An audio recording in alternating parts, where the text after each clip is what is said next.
এটা দেখেন যদি টিমে যা দেশের জন্য যা প্রয়োজন হয় সে একটা কথা কি টিমের জন্য জান দিতে রাজি আছে দেশের জন্য।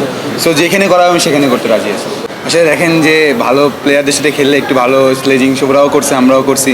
সো ওরা দুজন যখন দেখছেন যে একটা ওই ব্যাটসম্যানের যেটা বললেন নাম ও মারতেছিল তখন আর কি মারুফ ভাই যে উইকেটটা নিছে স্লেজিংয়ের মাধ্যমে আসলে সে জিততে গেলে একটু স্লেজিং এগ্রেশন দরকার আছে। সো এই জন্য আর কি ভালো সিনিয়র প্লেয়ার এখনও পর্যন্ত আমার কাছে এখন আসেনি, কিন্তু আমি যেটা শুনছি মুশিক ভাই হয়তো পোস্ট করছে আমার নিয়ে, তো এটা আলহামদুলিল্লাহ ভালো লাগছে আর কি। এটা আসলে বাংলাদেশকেই করতেছি, আসলে দেখেন দেশের জন্যই খেলতেছি, এটা খুবই প্রাউড ফিল করতেছি। আর জয়টা দেশের জন্য আর আসলে যে পাকিস্তানে যে ফিল্ডারটা ছিল ও বলতেছে যে ফ্রি বলটা আমি মিস করছিলাম, তো ও বলতেছে বল কি দেখছিস। আমি ওটা পরে যখন 6 মাস যেতে বললাম তুই কি বল দেখছিস।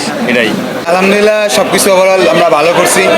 আর হচ্ছে ভারতের বিপক্ষে ছিল আমরা খুবই ভালো খেলছি, ওখানে আমরা খুবই সবাই অনেক যারা আমরা সবাই মানে টিমমেটস সবাই অনেক ভালো খেলছে এবং আমরা আশা করি সবাই ভালো করার জন্য আর কি চ্যাম্পিয়নটা হয়েছে। এটাই টিমের জন্য যেটা সিচুয়েশন ছিল এবং টিমের জন্য যেটা জরুরি ছিল আজকে সেটাই করছি, আলহামদুলিল্লাহ ভালো লাগতেছে।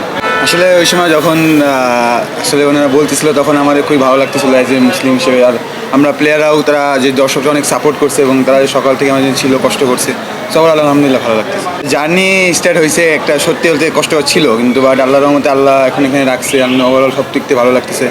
আর যে কষ্টটা করছি যে আমরা ওভারঅল যে 19-এ দেখছেন 15, 17, 19 যে কষ্টটা করছি আল্লাহ হয়তো সেটাই ফল দিছে। আসলে দেখেন ভারতে আমরা যে প্রস্তুতি ম্যাচ খেলছিলাম সেখানে আমরা ওদেরকে হারাইছিলাম, এটা আর কি কনফিডেন্স ছিল এবং ওভারঅল আমরা টুর্নামেন্ট অনেক ভালো খেলছি যদি আল্লাহর রহমতে দেখা যায়। সো আর একটা আমরা সেমিফাইনাল যে ম্যাচটা কাম ব্যাক করছি, সো এটাই আমার কনফিডেন্স ছিল এবং সবার উপরে যে আমরা ভালো কিছু করবো। হ্যাঁ অবশ্যই, কারণ এখন তো আমরা যে টার্গেট নিয়ে আগে হইতেছি, আমরা যে কষ্টটা করছি 4 মাস ধরে আমাদের কোচিং স্টাফ আমরা প্লেয়াররা সবাই একটা সাকসেস হয়েছে হয়তো এশিয়া কাপ, সামনে আরও একটা এশিয়া কাপ এবং ওয়ার্ল্ড কাপ আছে, সেখানেও ইনশাল্লাহ ভালো কিছু করা আমরা সেই আছি। ওভারঅল সব কিছু ভালো যাইতেছে, আল্লাহ ভরসা বাকিটা। অবশ্যই ভালো, খুবই ভালো লাগতেছে। ওভারঅল সবাই আমরা এনজয় করছি, সবাই অনেক ভালো লাগতেছে। আসলে দেখেন এশিয়া কাপটা ধরে রাখাই আসলে মূল বিষয়, যে আমরা আগেবার ডিফেন্ডিং চ্যাম্পিয়ন ছিলাম এবং এবার রাখছি, এটাই খুব ভালো লাগতেছে। কারণ এটা আর কি যদি স্যাররা দেখে আমরা অবশ্যই চেষ্টা বলছি, এখানে দেখি স্যাররা কী করে। অবশ্যই ইনশাল্লাহ যদি হয়। ভারতে আসলে ভালো ক্রিকেট খেলে আসলে সবাই কংগ্রেচুলেশন করে এবং তারা দেখছে এবং সাপোর্ট করছে সব দিক থেকেই, কিন্তু আমরা আসলে ভালো ক্রিকেট দেওয়ার চেষ্টা করছি এবং ভালো খেলছি। গেম নম্বরের যে ম্যানেজার যে ফাহিম সিনহা স্যার, ওনার সাথে আমার কথা হয়েছে, উনি আমার অভিনন্দন জানাইছেন এবং প্রথমে যখন জিতছি সবাই আমাদের খুব ভালোই করছে। অবশ্যই তার কথা তো হবেই, তারা সারাদের মানুষ এবং কল দিছিলাম, তিনিও কল দিচ্ছে, হয়তো ব্যস্ততা মানে কথা হয় না এখনও, ইনশাল্লাহ এখানে যেই কথা বলবো আগে। আর সবাই আর কি অভিনন্দন জানাইতেছে।